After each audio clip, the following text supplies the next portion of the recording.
Hello everyone, this is CJ Wiley with more adventures on the road.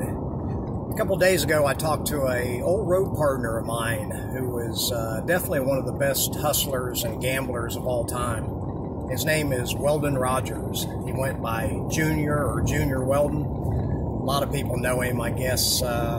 He was probably, if not the best, the second best one-handed player in the country back in the 80s when I was running around with him. He was just phenomenal playing one-handed. And that's actually how we met. I was in a bar up in Indiana, Marion, Indiana, with this friend of mine, Chuck. And this guy was in the bar and he was wanting to gamble. And of course it was Weldon, but I didn't know that. And we ended up matching up a game where he played one-handed and I played two. And I gave him the 6, 7, 9 and the break on a bar table, and he played one-handed and I played two. That's a big spot, but you know, when somebody's playing one-handed, especially, you know, the level that I was playing, of course I thought I could beat him. But after just a short amount of time, probably 15 minutes, I went over to Chuck and I said, man, there's something about this guy. I really don't think I can beat him. He's I've never seen anybody play one-handed this good. There was no, you know, leaving him. He could jack up and draw the ball. He could just do anything I could do two-handed, it looked like, but not quite as well. And one of the things, when I went over and told Chuck that I didn't think I could beat him, one of the things Chuck said was, well, I guess you're going to have to figure it out. And that is what it's like when you're gambling at a high level. A lot of times you just got to figure out how to beat your opponent. And it may take a while, and it may take a lot of creativity. So what I ended up doing was I thought, you know, what is something I can do two-handed that he definitely can't do one-handed? And that's jump balls. And we were playing two-shot push-out, where you get to roll out every time, so there was no kicking, or it's, you know, that's how everyone played back then as far as gamblers. Nobody would play one foul. They'd just laugh at you and say, I'm not kicking at my money. Are you silly? Are you stupid? Are you, you know, all that changed. Of course, a lot of people don't even realize that the two-foul game is just far superior to what people are playing now. But that's another story. So anyway, I started rolling out to jump shots.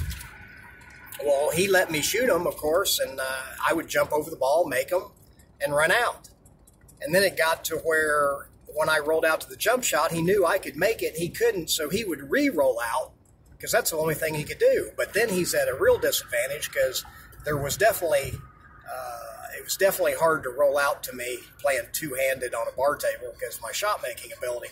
So anyway, I ended up beating him out of like 2,200, I think, and he was a little upset, but it worked out really well for him because the next day I was supposed to play him some more, and I told Chuck to call and say that, you know, make up an excuse. I think I said, you know, tell him my dad died or something, and I had to leave town because I knew that I was in a trap. Well, another friend of ours, Doug Smith, got up there and ended up losing about 11 or 12,000 to Weldon, and so he ended up doing a lot better by losing that money to me. And then a couple days ago when I talked to him, he said that actually me beating him like that made him another 50,000 because every time he matched up the games from that point on, it was with the stipulation you couldn't jump the balls. So then definitely nobody in the world could beat him playing that game. So that's just kind of cool, you know, that's how life works, you know, when something happens that appears to be negative or bad, usually if you have the right frame of mind, you can reframe that and turn it into something that's exceptionally good. And that's true in all facets of life, from my experience.